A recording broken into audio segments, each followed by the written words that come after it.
Who do you have to become to finish what you started? Even when the rain hits and your legs are burning like crazy and your inner critic is telling you to quit. Well, I got my man Jeremiah here who finished his entire trip, 1,062 miles through the Idaho, Oregon, and Wyoming wilderness. He is here to tell us about his second half of his journey coming up here on the Spencer Mark podcast.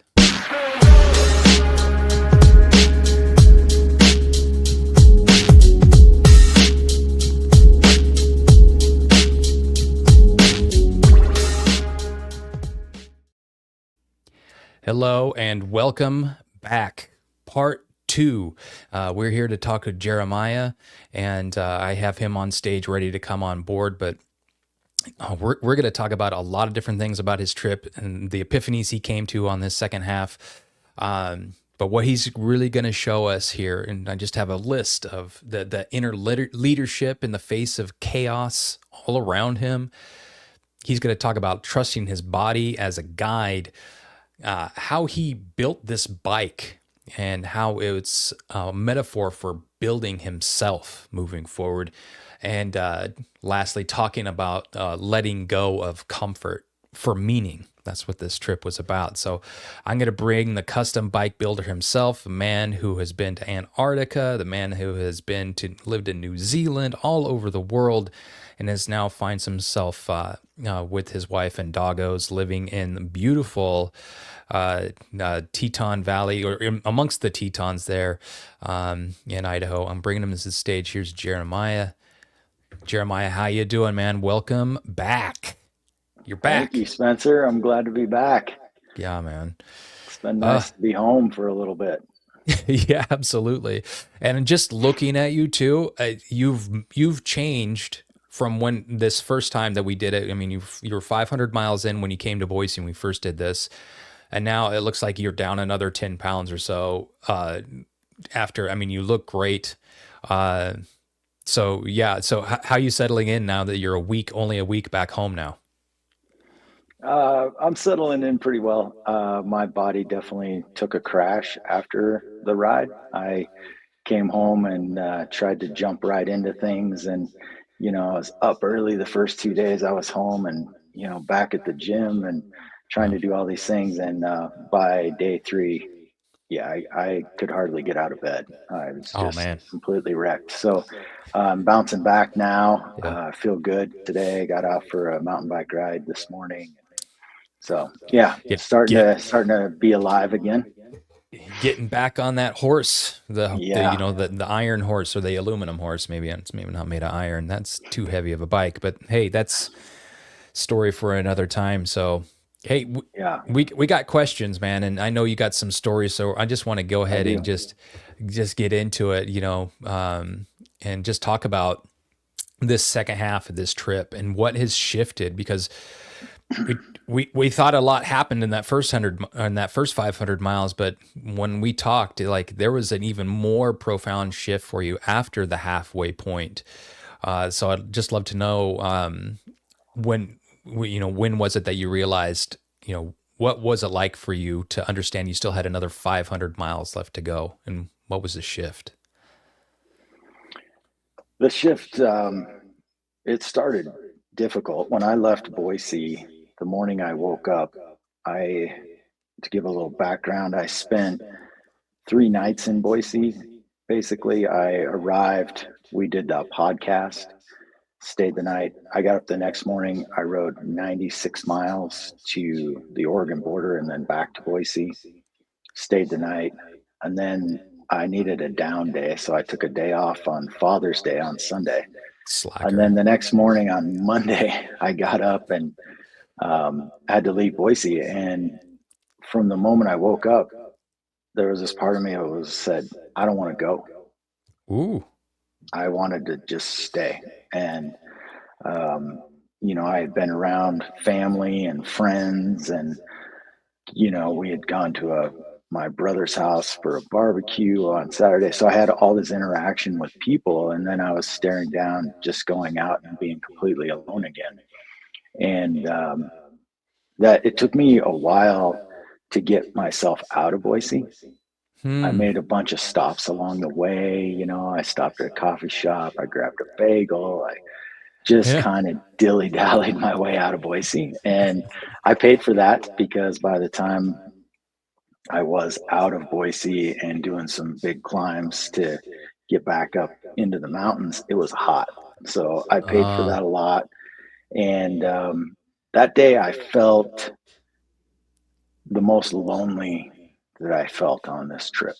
I had hmm. this like deep loneliness that really just kind of sunk in, and it took a lot of power to I guess it took a lot of willpower to keep moving myself forward, keep doing the climbs, keep going. Yeah. And I just kept telling myself, this is going to pass. And once you get to camp tonight, you're probably going to feel better. And tomorrow, you're going to feel even better. So Yeah. I just pushed and found a nice camp and spent the night. And sure enough, the next day, I did feel a lot better. Ah, But that leaving Boise, that was I would say that was one of the harder days of the trip. Not so much physically the hardest day, but mentally the hardest day. yeah. Yeah. And just kind of rolls into, this next question that I had for you too. Was this a moment of that second half that surprised you the most? But, you know, maybe it's not this one, maybe it's some other moment. Is there another moment that really surprised you about yourself or the trip? Yeah, probably the moment that surprised me the most about my trip was I think it must have been like 4 or 5 days back in, and I was riding through Copper Basin, which is just this absolutely gorgeous place. And I just said out loud to myself, I really like who you are. Oh man. And I think that's the first time I've ever expressed to myself that I actually Wow. like the person that I am. Wow. And that was the most surprising moment on the whole trip. Yeah. Where did that come from? Came from the confidence that I built by Yeah. doing this ride, Yeah. came from the inner peace that I created. Yeah. I really taken a look at both the light side and the shadow side and putting that together and realizing that's the yin and yang of who we are and of our lives. And Yeah. just looking through and at those things gave me this incredible inner peace. Uh, And the silence allowed me to just really think about who I am and what I've been doing. And I realized I really appreciate who I am and yeah. what I'm accomplishing in my life. Yeah. Wow. Went deep real fast. I love that. It's incredible. Yeah. It's just think what could be possible for a lot of people if they had that amount of silence to come to these moments, to come to these epiphanies. Um, yeah, that's incredible. So what voice did this take when you said I really like you? Was this your voice? Was it something outside of you that was saying this back to you? Oh, it was my voice. Yeah, Yeah, yeah, that's what made it feel so incredible. It was my voice talking to myself. yeah, yeah, Yeah, it was a very powerful moment for me. I think yeah, it's opened a lot of doors for yeah, me. Just, I yeah, mean, I don't know about other people out there. I don't know about you, but for me, like I said, I've never expressed that to myself, yeah, and it's it's really feels amazing. yeah. Whew. Yeah, I feel you on that. That's a lot of emotion. Like, Yeah, do you notice where you feel? I mean, obviously it's an emotional, thing. What do you notice like right now as you feel that into that emotion? What do you notice in your body happening when you feel into I that? I feel full. Yeah. Like I feel full of a calm and deep and dense energy. Yeah. So throughout your entire body, head to toe? Absolutely. Yeah. Right. Ah, that's a dope feeling. I love that you spread that to me because I'm feeling that now. Yeah. So moving on to the next question. Wow, that is incredible, Jared. Um, so what did the ride ask of you that you didn't expect? Um, the ride asked me to look further back in my past and Mm, find those things that were still catch points for me. I yeah, spent an interesting amount of time in my early 30s, which was a real interesting time in my life. And it was a time where uh, I was angry a lot, and yeah, I used anger as like a shield, as a protection. yeah, Um, and in looking back on that, what I realized is that anger was a lot of fear based, a lot of fear behind that, and the anger was my shield that I put up to the world to protect myself. yeah. Could So that was it. Asked, so the ride asked me to explore that and look at that. And what I realized is I've done so much work on anger, yeah, but there was still a root cause of that hadn't been addressed yet. And that was the fear that was behind the anger. yeah. And so the ride asked me to just look deeper. If just so maybe people could understand, if you don't mind sharing specifically, what was it that you were angry and fearful about? What was going on in your life that caused that? I was in a situation, a relationship that was super unhealthy for me. Yeah. I worked a job that I didn't really like and felt trapped in. Same thing in a relationship was not a healthy relationship for me, and I felt trapped in it. Yeah. And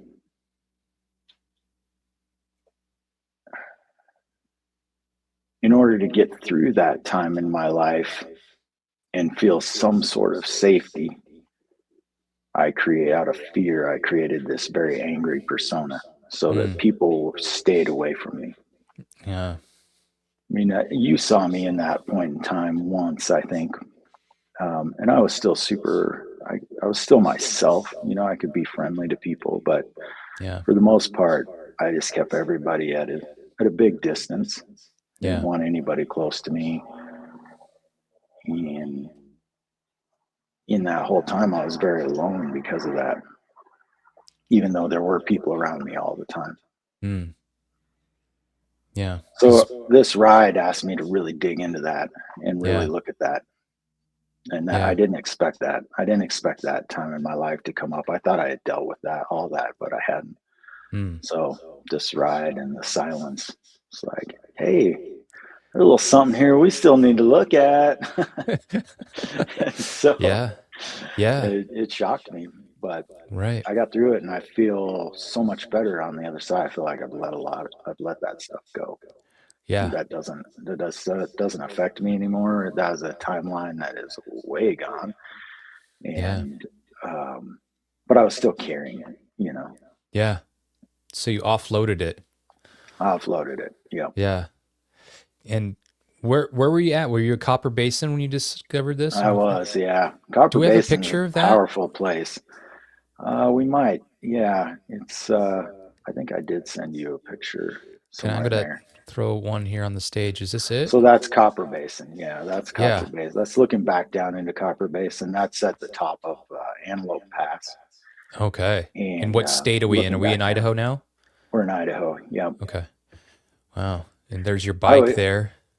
yeah, I would encourage people if you live in Idaho or you're coming to Idaho and you want to just take an incredible drive or camp out somewhere amazing, you should check out Copper Basin.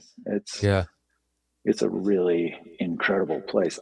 I saw an antelope giving birth back there. What? Like, yeah, Wow. it What was did that just tell you? it was amazing just Yeah. to witness it. I mean, she was just off the side of the road, and I was like, every antelope, I've seen a lot of antelope on this trip. And as soon as they see me, they're like, we don't know what this is. We're out of here. Yeah. And she didn't get up. And I noticed as I got closer and closer, she didn't get up, didn't get up. And then I was like, oh, okay, I know what's going on here. So I just tried to roll really smooth past her. Yeah.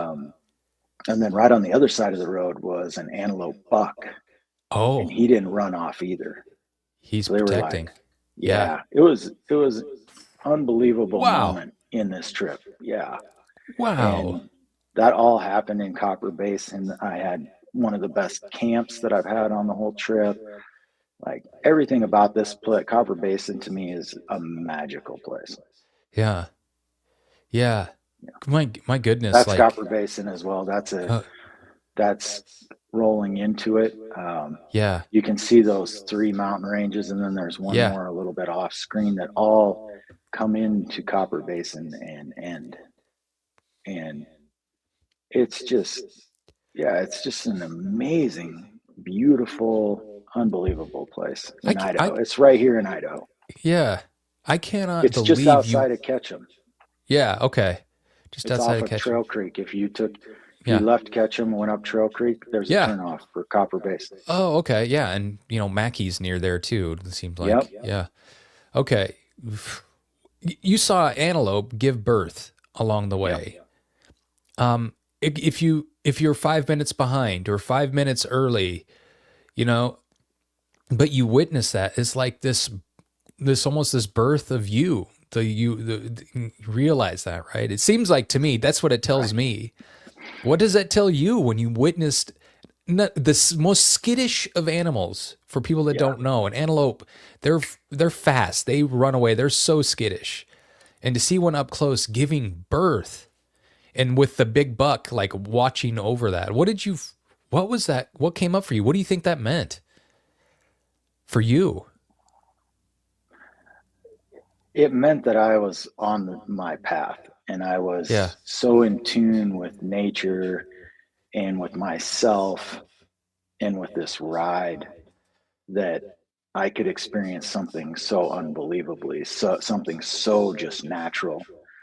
yeah, And to have that, you have to be in touch with yourself. I mean, how many people drove by that and never even noticed it? Because yeah, there were other people driving on that road, and there, in order to have that kind of experience in nature, and I've had a few pretty amazing experiences in nature over my life, it comes at a time when you're really in tune with yourself and you're yeah, really in tune with the natural world.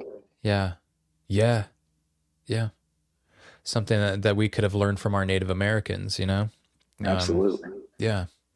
Oh, it's beautiful. Thank you for sharing that. Like it's Yeah. that kind of leads. It's a beautiful element of the whole trip, and that's why I kind of want to move into like this next one. Just Okay. the elements themselves, so we forget like this is not a green belt ride, people. This is it's not level. It's not like it's on a road or anything. Like you're traveling through wilderness. Where there's no help around a lot of times. You rode through the storms, the cold, hunger, you being completely tired. So, what emerged for you from all of this discomfort? Um, yeah, that's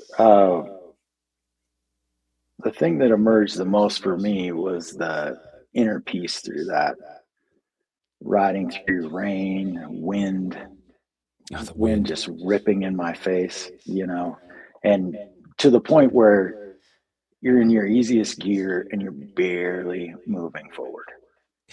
It's just a Yeah. fight. And you might even be going downhill. There were times I was going downhill. At this point, you'd think you'd just be cruising. And the wind is blowing so hard directly at you that it's a fight to move downhill. Oh, wow. And in Wow. those moments, you can get anxious or angry. And what I Yeah. found was I was just like, here we are. The wind's Yeah. blowing today. And Yeah. I would just cruise along as slow as I can. The wind would rip me this way and then it rip me this way. I would just keep cruising along. And then eventually I would make a turn and the wind would like be at my back. And at one point in time, the wind Yeah. was pushing me so hard, I was doing 18 miles an hour uphill. So, Oh my gosh. Wow. so Wow. if you just relax into it, and it's a flow state, right? Like Yeah. you have to be in a flow state. Otherwise, it's just kind of soul crushing, you Yeah. know? Yeah. If we're so stubborn that we said, no, this is our path no matter what, I'm going to do that. And you're going to, even though we're not paying attention to our elements, that might be nudging us in a different direction. Right. Right. So Yeah. you followed that nudge and the road kind of left you there. I love that. Here, and speaking of ripping, I just kind of want to add this to the stage here too. This is the top of Bear Creek Summit. Wind is ripping up here. Holy cow. I don't know if you're able to see that or not here. I'm not showing it. From It's way down in the bottom there. here. See if we can do this again. Okay, here we go. Bear Creek This is the Summit, top of Bear Creek Summit. 7,500 Wind is feet. ripping up here. Holy cow.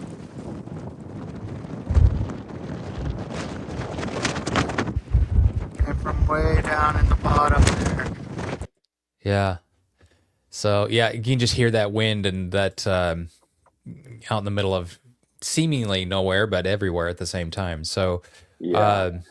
could be sounds like a painful experience, perhaps, but It was that road actually wasn't that steep to get up to Bear Creek Summit, but I was pushing my bike a lot because the wind was just coming over that summit and down, and I'm trying to get up. And yeah. then I got up to the top, and that's where I was saying, trying to ride down that. I was like, oh, I've made it to the top. It's downhill now. And then I'm just like grinding still into the wind, trying to get Yeah. myself downhill. It was Give me crazy. a break. Oh It was man. crazy. So yeah, that's what I kind of wrote down here next. When this obviously a painful experience. There's something could be sacred about pain if we look at it, from a different perspective. So, what did the pain overall of this and the elements and your tiredness? What did that pain teach you? You know, when we were in school, we both played football a little bit, Yeah, and there was some sign that was in our locker room that said pain is temporary, something is pride is forever. forever or something. Yeah, And I can't remember what it was, but I have to agree with that. yeah, The pain is temporary, and the change that that pain creates, that stays with you. yeah, And that change yeah, is, that calmness that I feel, that inner peace. Um, I had to drive to Idaho Falls yesterday, and normally I'm just like, rah, get there, past people. And yeah, yesterday I was still in just such a flow state that I was like, oh, it's no big deal. I'll just cruise to Idaho Falls, yeah, which is that seems like nothing, but for me, that was like kind of a big deal because I'm only a few days out of this ride, and to go back into normal stuff, was yeah, driving to Idaho Falls to do a Costco run. It's like, what am I doing? But that's yeah, the normal day-to-day stuff that we have yeah, to do. And but to do that in a different mindset and a different state, and like a flow state, yeah, uh, it was really nice. yeah. And I Oh, really want to hold on to that. That's my goal now, is to yeah, really be able to hold on to that inner peace, that flow state, listening yeah, to my body, listening to myself,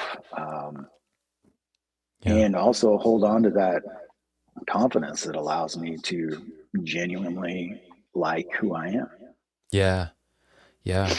And that's so huge. And I think the biggest thing here too is to really cultivate a relationship with it, like an intimate relationship. So there might be times where it's too tiring to hold on, but there's such a relationship built and there's such a clear path to always access it and to go there whenever you want to go there. So you're still free to move. Yeah. So that's what you're creating in your brain too, is you're forming connections, neural pathways in the mind that take you from, where you're at, understanding where you want to go to that time where you felt this feeling before. So the more you carve that trail going back and forth the faster those connections are inside of your brain, the faster you can reach those points and feel those moments without feeling like holding on is like worried that you're going to lose it, so we Yeah. continually going back to that is you're going to form a path that is just, it's easily accessible as my coffee mug next to me. You just whatever you Right. need, so I love that. So earlier this week, I told you about my story where I wrestled a burglar down, Yes. and it seems like we're all wrestling something, whether it's people trying to steal your property and assaulting people, or or it's just like wrestling with our emotions. And I'm just curious to know, what did you have to wrestle with the most on the road? I wrestled the most with my emotions. Yeah. It was out there, the emotions are really up and down, and they're good emotions, bad, or hurtful or whatever. And so I just feel like I'm always wrestling with those and trying to turn into them and look at them. And Yeah. so I would say it's a wrestling match emotionally. Yeah. Even Yeah. like on that day where the wind's blowing really hard or the day where it's raining, I had a wrestling match internally with whether I wanted to pull the plug or not, Yeah. you know? Yeah. Yeah. So it's a lot of wrestling goes on out there. Yeah, and when we take a look at that word, I wanted to use that word specifically because wrestling doesn't mean defeat. It doesn't mean necessarily victory right off the bat. It's like it's moving with what resistance is giving you. Sometimes you give, sometimes you push back into it, and you're engaged with it. You're not running away from it, and you're just continually moving with it, like the wind. I mean, you Right. move one way, you take it. You're not trying to fight it. You just that's the wrestling bit, is that you're completely engaged. And that's how I see wrestling, is not as a domination thing, is Right. that you're completely engaged with it to the point where your body sticks to it, your mind sticks to it, and it takes you through the ups and the downs and the twists and the turns. And that's what this was about for you. Yeah. Yeah. Yeah. Yeah. Okay. Wrestling, I really like that analogy because Yeah. it's not about trying to dominate nature or your emotions or anything. You're just wrestling with them and moving with them and Yeah. trying to continue to move forward. Yeah. Absolutely. And it takes like a slight bit of an aggression too, a healthy aggression. So we often think of it as aggression or anger as such a bad thing. But when used in the right context, or in little bits and pieces, there is healthy anger. There is some healthy aggression, like going after the things you want to go after. It took an aggressive attitude on your part to go that last 100 miles. We'll go into it more and how you fought through the rain. You had to be aggressive towards it. If you were passive, who knows what'll Yeah. happen, right? So Yeah. I want to talk about your metabolic mindset. This is the GPT tool that I've built in helping men kind of understand where their energy is leaking in their life. So it's not just about food. It's about cultivating energy. And I want to talk about that, what happened to your overall, like your health. So you're in a spot to where you didn't take any your meds, and I don't know, I don't need you to divulge your whole history if you don't want to, but there was a lot of meds, a lot of supplements you were taking before the trip that you decided, it's like, you know what, I can't pack them anyway, so I'm not going to take them. You got to a point, you told me too, that you were mastering your sugar intake. So you describe that moment when you realize, it's like, I am in control now over my body and my mind. Go into that. The moment that I realized that, I was chomping some gummy bears. Gummy bears are amazing little source of energy and Yeah. like a little reward system. When things are tough, I'll stick Yeah. a pack of gummy bears in this little bag I have right in front of me and just kind of Yeah. munch on them. And the moment I realized that I was in control of everything is when I had taken in enough sugar to feed my muscles, I put the gummy bears away. Yeah. Now, in my life, if I open a bag of gummy bears, that they will not go away. I will eat them all, Yeah. previous to this. I would eat them all Yeah. on the bike, off the bike, whatever. But I was able to regulate that. And then when my body needed that boost, that sugar, my muscles were craving it, I could open that bag up, eat a few more, put it away. And in that Yeah. moment, I realized, like, wow, I am actually in control of my eating. I'm not mindlessly eating, which has been a real coping mechanism for me in the last like 4 years, Yeah. especially. I have used food as a way to just kind of cope with stress and anxiety of life and fear and all of it. Mm. I can just mindlessly eat, and after this trip, I don't have that. I don't have that mindless just food, food, food, food, and Yeah. especially with sugar. I'm off the bike now. My muscles don't need that sugar intake, and so I'm way, way down Yeah. on that. And that's surprising for me. And it needs to be like, I've been taking supplements and even some medication because my A1C has been getting higher and higher, is creeping up to, Yeah. at some point I will become diabetic if I stay on this same path that I'm on. And so Yeah. I've been doing all this stuff to help avoid that. But the biggest problem was I was so addicted to sugar that I would still eat that, if I get my hands on it. And Yeah. so the having control over that is amazingly freeing. It's like And almost like having a purpose. It helps you control your consumption. yeah, You know, your yeah, purpose was to ride on the road, and we should be eating for a purpose, not as a means of entertaining ourselves if we're bored or if right. we're angry. There's a purpose to taking in food, and that's to provide us energy. And you had a purpose, direct purpose on that road was to pedal. So to eat was the purpose of eating was to give yourself energy to continue going. So there Yes, wasn't that need, it seems like, to just mindlessly eat because you're focused on the road. I mean, I'm busy doing something, you right. know. So what Yeah, does that say about when we're at home, when we're spinning our wheels, or we're stuck, or just hanging out by ourselves and just bored? What do I do? Well, I can just yeah, go to the cabinet and right. eat this whole bag of whatever. No Yeah, one, we never think sometimes to just go for a friggin' walk or a bike ride, yeah, right? yeah. So Just get out right around the block. yeah, And, or if you take a longer ride, then you do need to eat for a yeah, purpose. yeah, absolutely, with a purpose. I love that. Yeah. So, so how did your energy shift on this? You told me when we talked about it, you said I could hear it in your voice. You're just I feel amazing. I feel so good. So when we did that first podcast, you're here 500 miles in, you look haggard, man. I mean, tired, exhausted. Yeah. So when you finished this ride, what was it like? You went from exhaustion to what? When I finished this ride, I was so pumped and so full of energy that I couldn't stop for 2 days after. I was up at 5 o'clock in the morning, and as soon as I felt like the neighbors wouldn't have a fit, I was mowing the lawn and I was doing this. But in those 2 days, I would also crash at about 2 in the afternoon. I would just be done.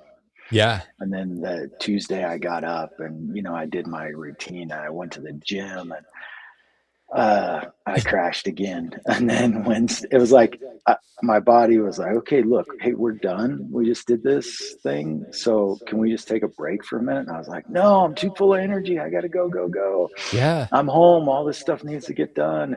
And yeah, then Wednesday came and it was over.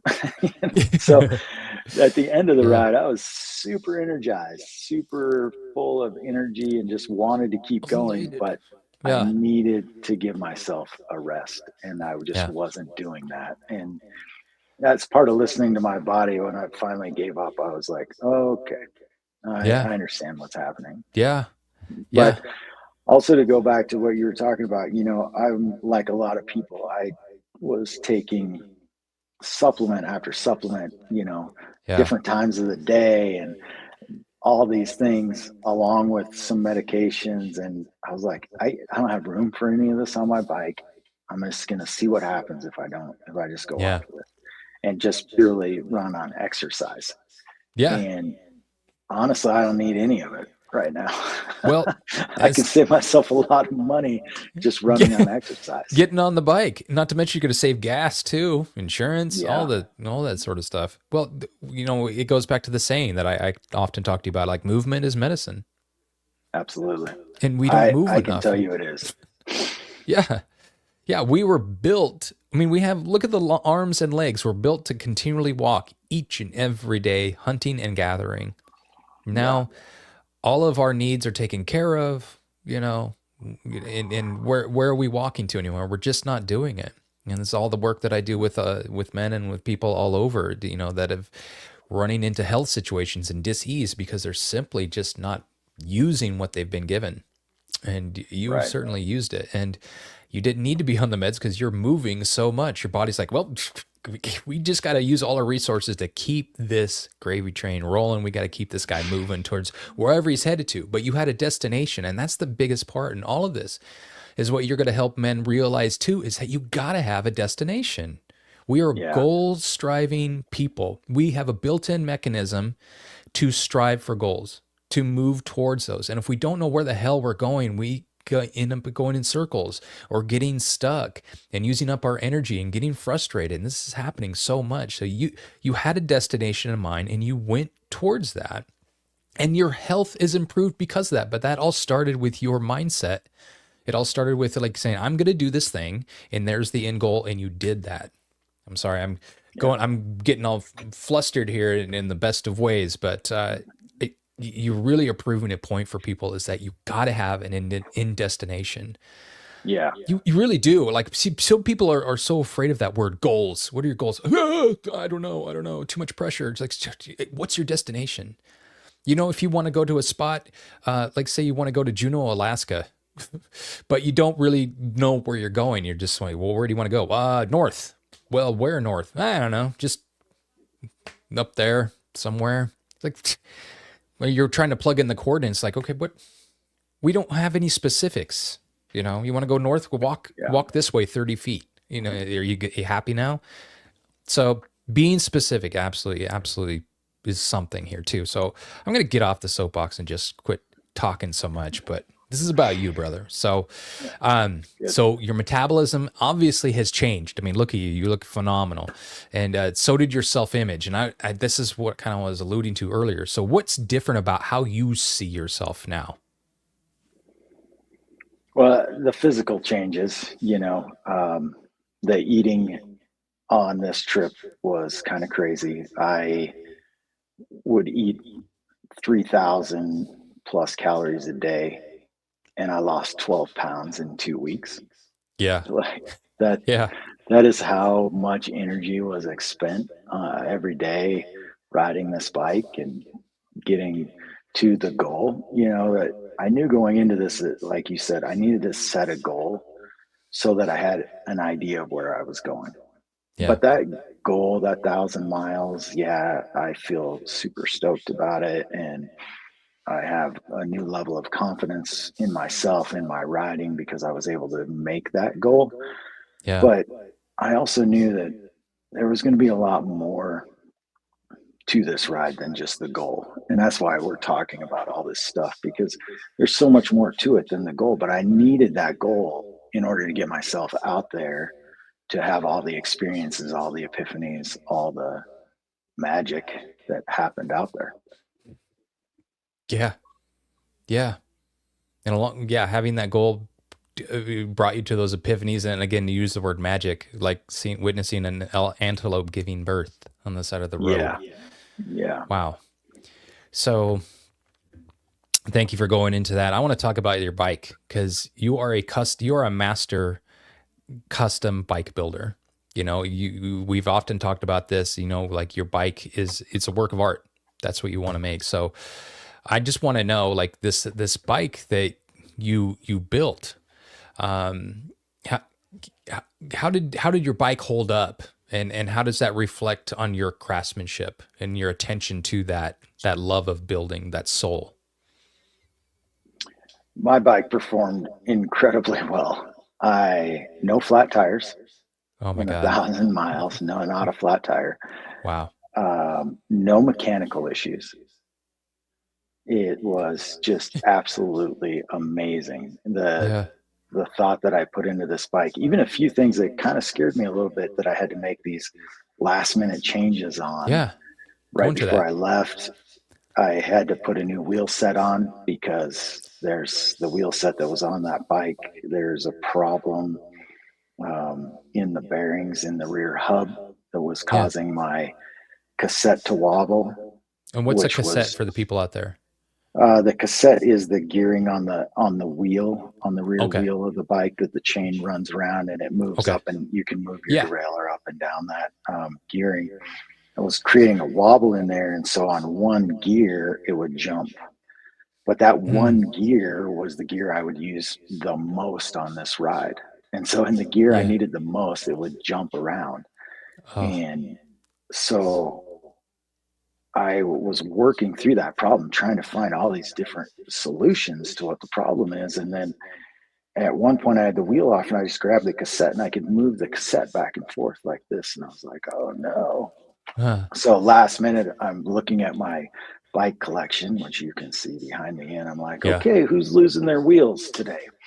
And I pulled a set of wheels off of another bike and slapped them on this bike. And honestly, the hubs and the bearings were marginal at best. So Yeah.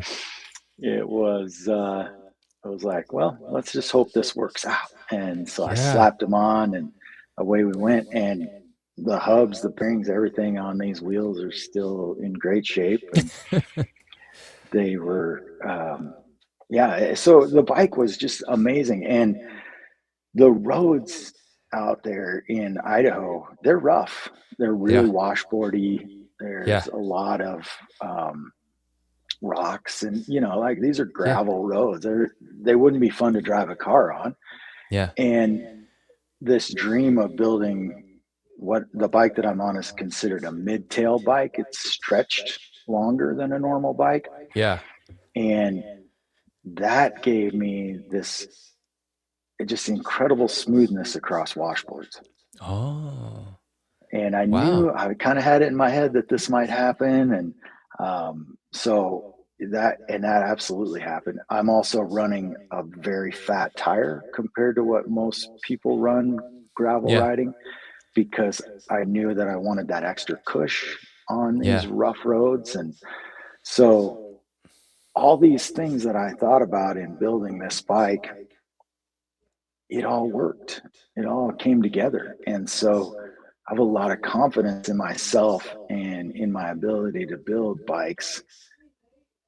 I always have, but now I have like proof of concept kind of Yeah. thing. Like I built this bike from, last year on my ride, I was on a fully rigid, all carbon bike, Yeah. and it just beat me to death out there. And how long was Honestly, that ride?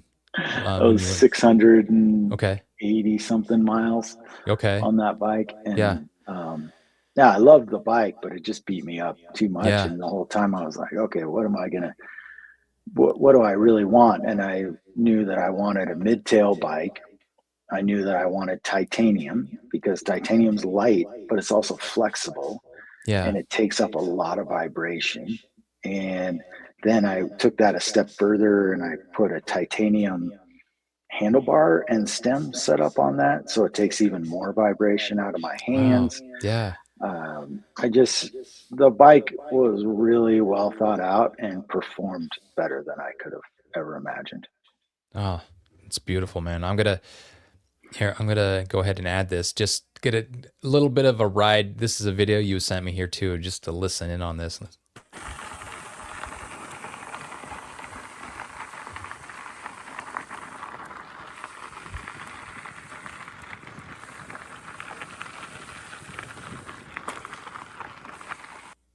That sound, right? That sound of the gravel just hitting. I just want to pause here, just as we look down here and we see, your titanium handles. This is where your forearms go, right? Yep. And maybe there's the pocket, the gummy bears somewhere in here, but here's your Garmin setup. Absolutely. and and so you also had talk to me about your gear shifter. This is new to me. You know what you talked about for your Oh, drivetrain. yeah. So the derailleur and the shifter are electronic. Yeah, And I've gone back and forth a lot on that because you have to pack batteries. They run on batteries. And the real question is, how long will those batteries last? Will they fail on you out in the middle of nowhere and then you cannot shift your bike anymore? yeah, And I just wanted to know. I wanted to know because I really loved the electronic shifting. Like on that bike, it's heavy, so every little rise you come to, you're shifting down a couple of gears, then you're shifting yeah. up and down and up and down, and it's just probably 1,000 plus times a day that I'm shifting. And Wow. so to be pushing a lever and pulling a cable every single time, that gets tiring. And Yeah, this, you're just literally pushing a button up and down, button, button, button.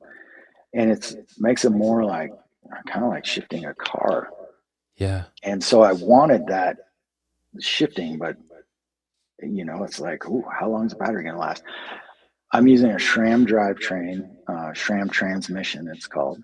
yeah. And my battery lasted from Boise all the way back home. That was 7 days, I think, 7, 8 days Wow.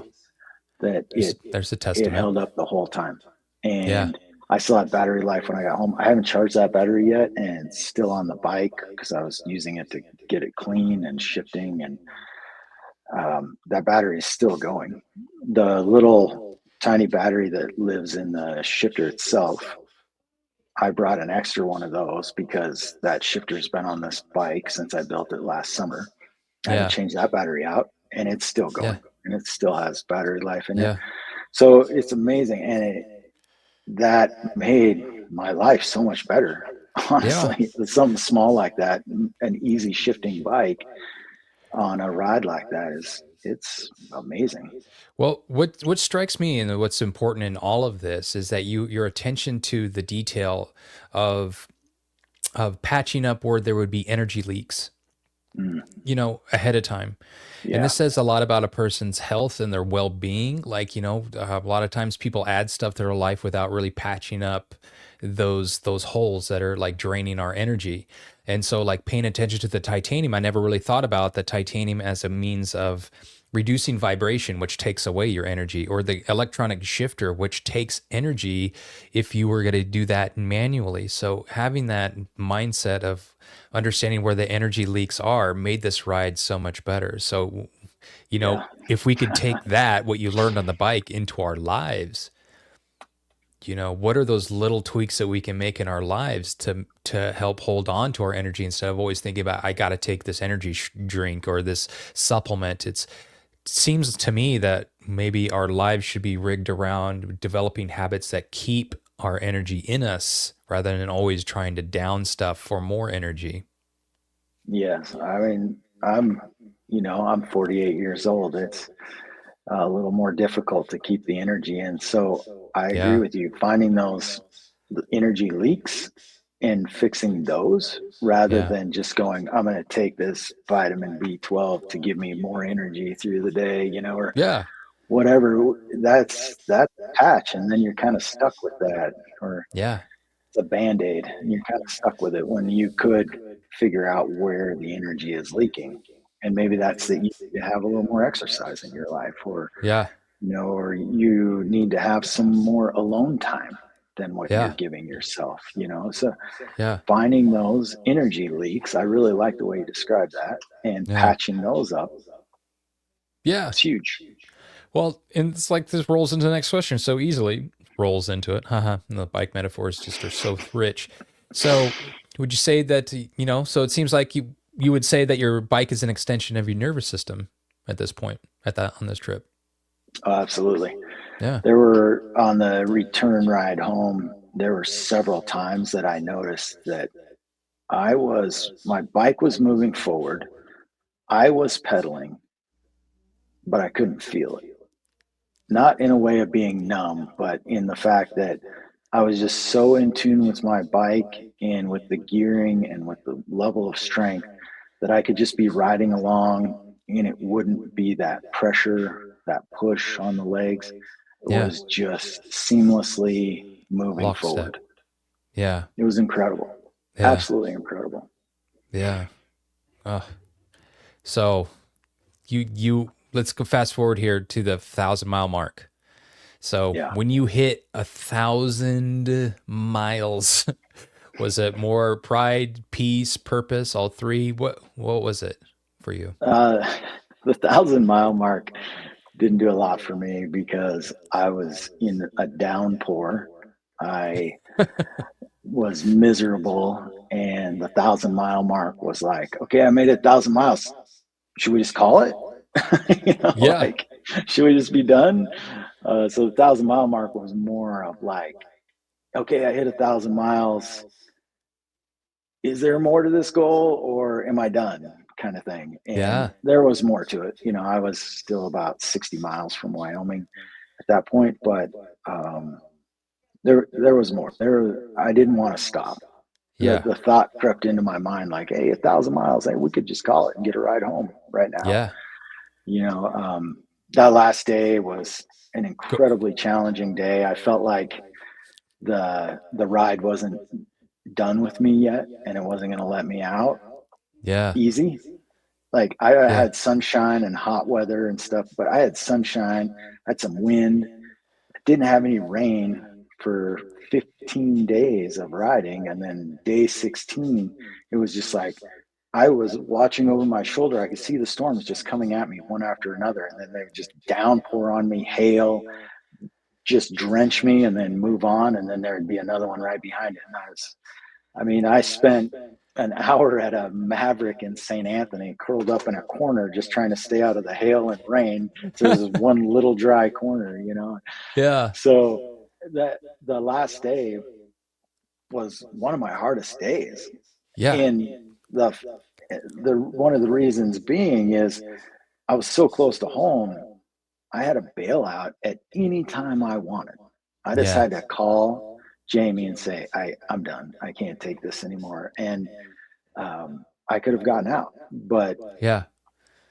I I didn't want to.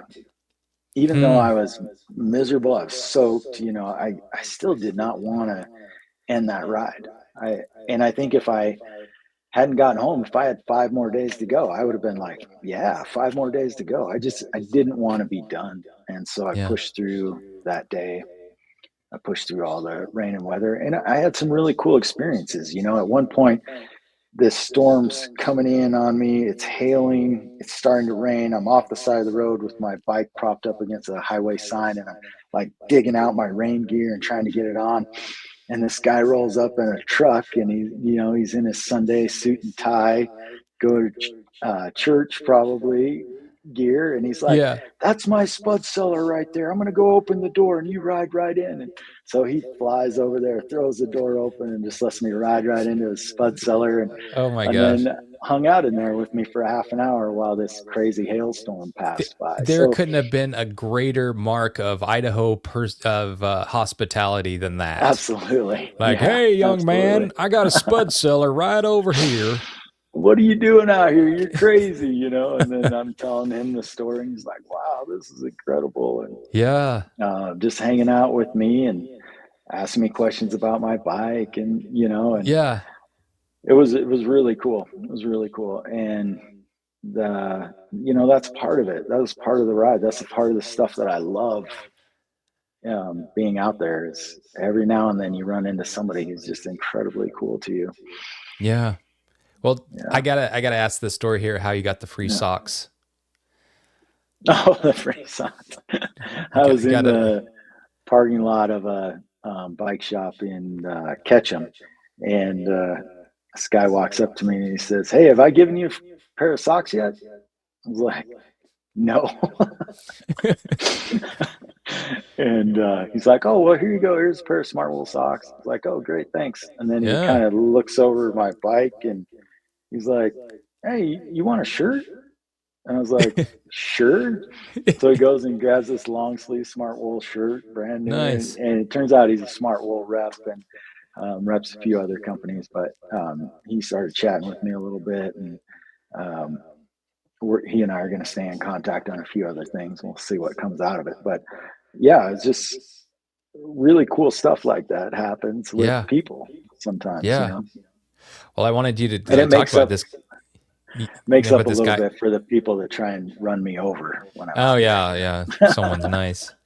But it sounds like he could pick up like some kind of sponsorship perhaps too with this guy. You Yeah, never know. yeah, we'll see. We'll Yeah, see we'll what see what happens. comes of Yeah. it. Yeah, Yeah, and that's the purpose here is to kind of like to talk about this wild ride. So, um, you want to get here? I would just love to know again. Just I love thinking of stuff like this. Is like, what would you say to that version of you who was still maybe stuck on that couch, unsure if he had the strength to ride 10 miles, let alone 1,000? What would you say to that version of you? yeah. I think about that a lot, Spencer. That guy that I was 10 years ago when I found biking. I, honestly, I was an alcoholic. I Yeah. smoked cigarettes. Um, Uh, I was incredibly out of shape yeah. and just incredibly unhealthy mentally, physically, all of it. And I, through a series of events, I decided that I wanted to start mountain biking. And Yeah. one of the first rides I took, I could hardly ride a bike. I mean, I could barely make the easiest climb. I was Yeah. just at that point in my life, I couldn't hardly walk up a hill without having to stop and take a break. Like Yeah. you think of like walking up the bar hill in Salmon, like I would have had to stop several times to get up that, Yeah. Yeah. walking, let alone trying to ride a bike. But I wanted that. I wanted to ride bikes. And I knew that really early on. And so I like cold turkey quit smoking, just done with it Wow. because I couldn't do that and ride a bike. And then within the first, wasn't even a year of riding, I quit drinking because Wow. if I was hungover, I couldn't get up in the morning and go for a bike ride. Yeah. So Oh, biking changed my life wow. Hmm. dramatically. And then here I am 10 years later, and I just completed 1,000-mile bike ride, through Idaho on a heavy bike. Like Yeah. it's really mind blowing, man. Like Yeah. these things that we maybe in the beginning think aren't big shifts. Like I just want to ride a bike again. But when I break that down and look at what riding a bike has done for me through this last 10 years, it's been incredibly life changing. Yeah. It's Yeah, giving you purpose.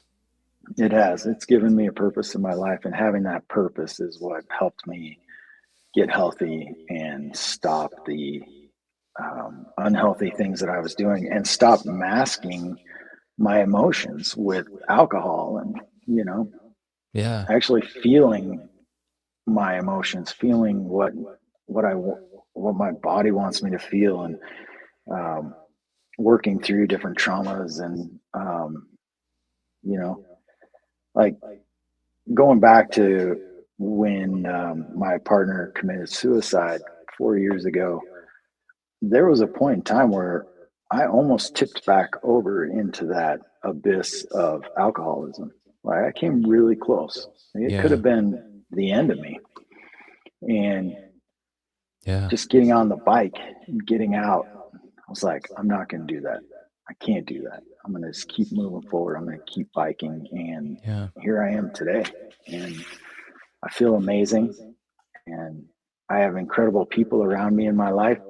I got to just share them and just kind of derail this part of the conversation because there's this part of this story that I want to share so much. Yeah. Please.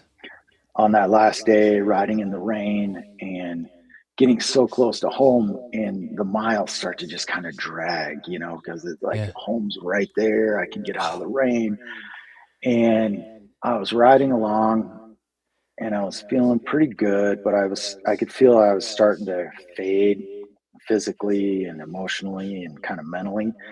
and I still had this long section of a rails to trails to get back into Teton Valley. Yeah. And I stopped and I was getting a drink and I was getting some food. And this biker comes around the corner and I'm like, who is crazy enough to be out here? It's windy, it's raining, it's like Yeah. driving rain. Like, who else is out here riding? And it Yeah. was my brother-in-law, Peter. And my sister and Jamie was tracking me. My sister was tracking Peter.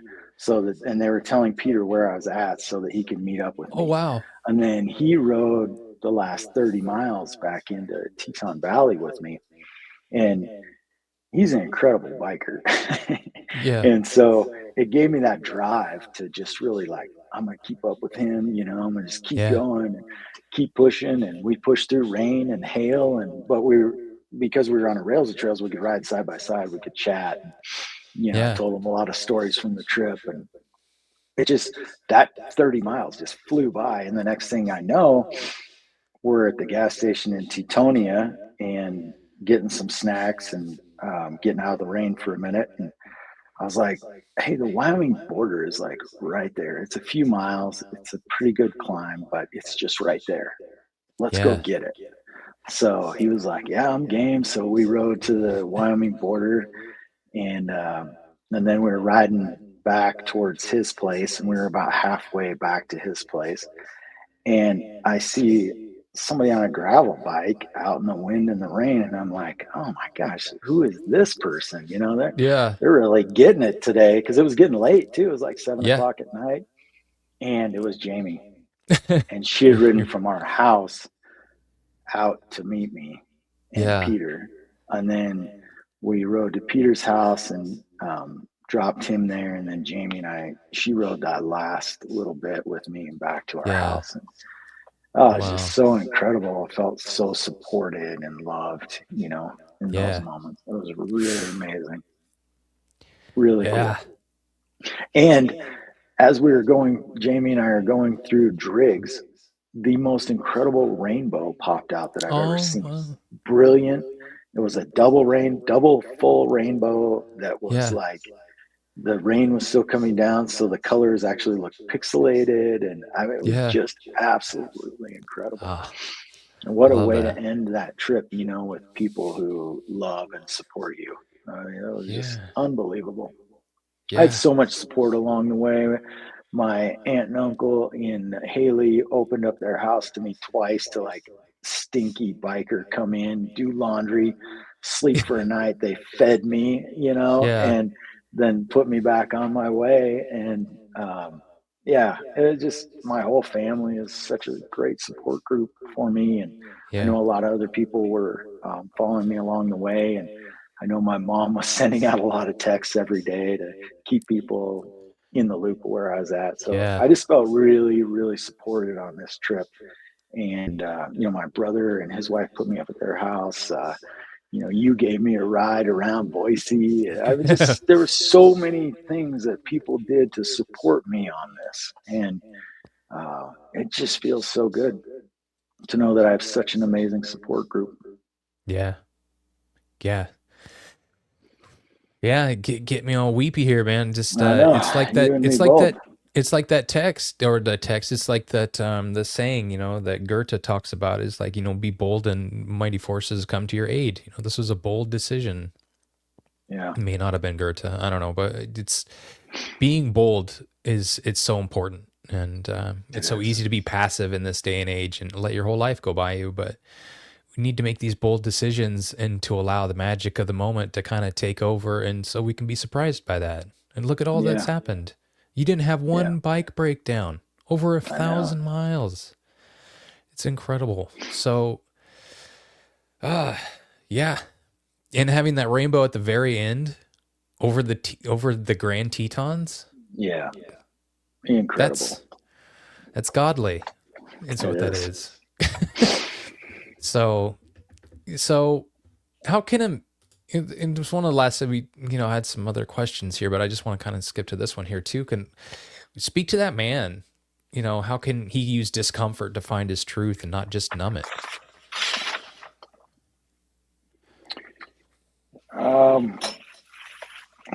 That's a interesting question. That's a little bit of a tough question. Yeah. But I think for me For personally, you. Yeah. yeah, discomfort is a tool. Yeah. We touched on it in the last podcast about being out of your comfort zone. Yeah. That's a tool. And it's a tool to find deeper meaning in yourself. And in our life, we can numb that really easy. We do not have to really have discomfort in our life, right? Like Yeah. we can do any number of things that keep us super comfortable. Yeah. And in that, then we're finding distractions because we're not finding any meaning. Right. And so getting yourself into discomfort, out of your comfort zone, whatever that looks like, try it out. And Yeah. I can tell you, it sucks in the beginning. But if you continue to push yourself out of your comfort zone, finding ways that you can enjoy being uncomfortable, Mm-hmm. where it's not just completely like you don't want to just go out and be miserable. You don't want to just go out and Right. sleep in the rain, like, Right.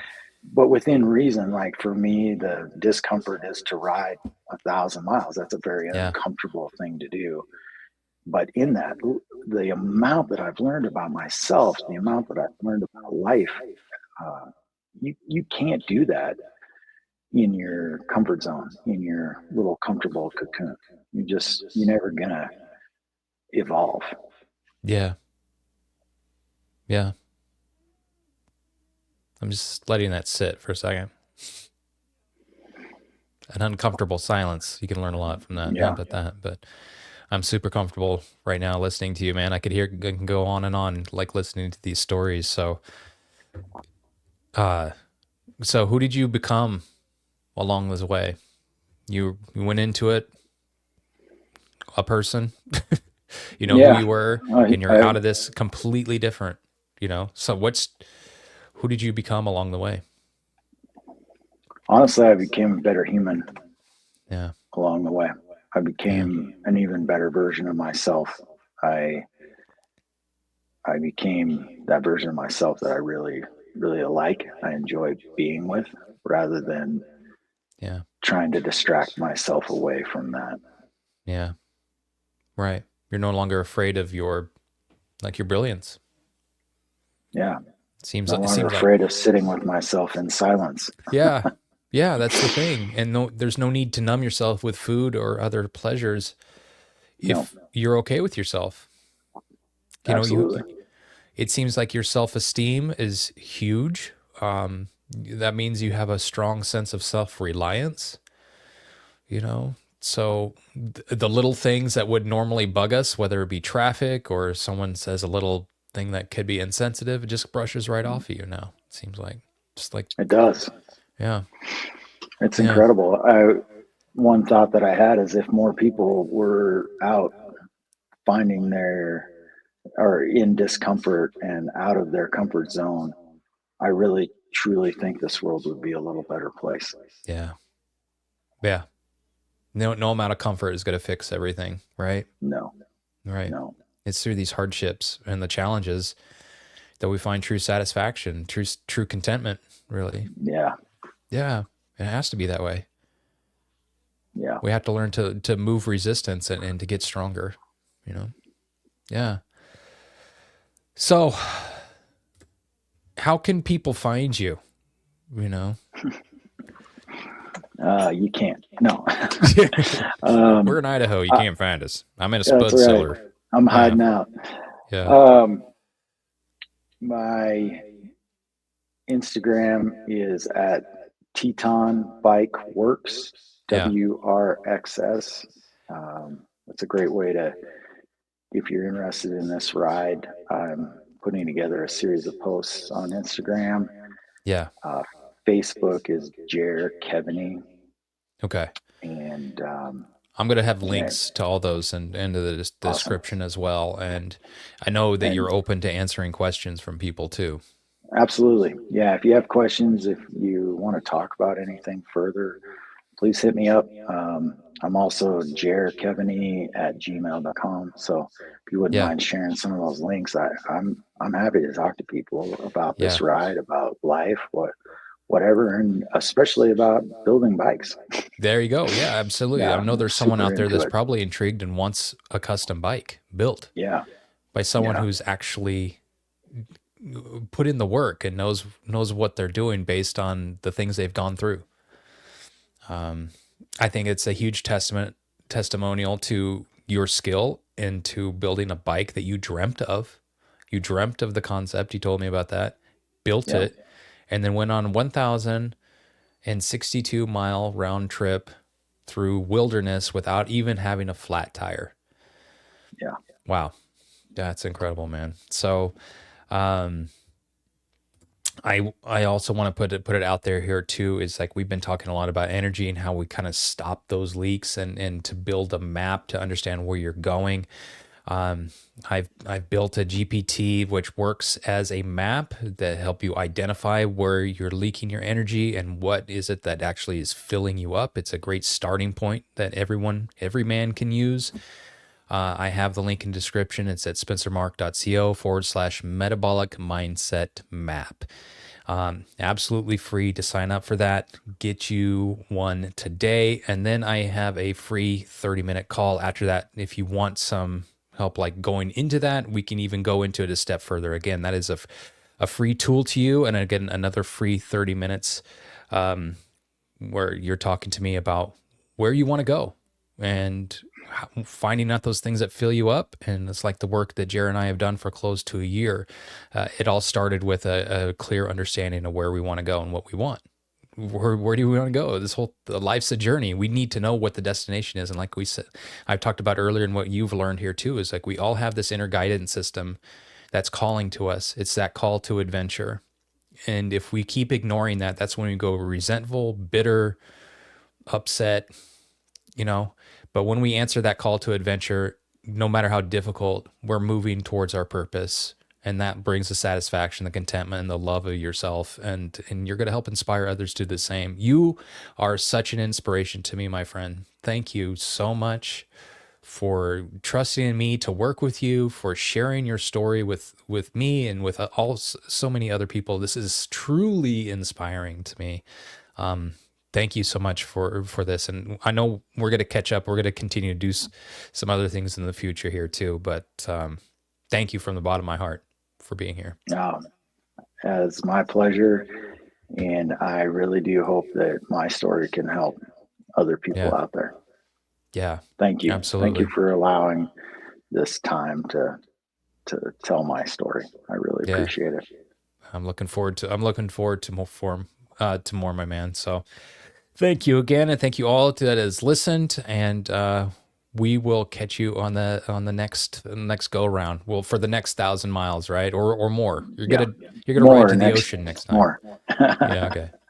All right. Thanks so much, All everybody. right. Have a Thank you. happy day out there. Bye.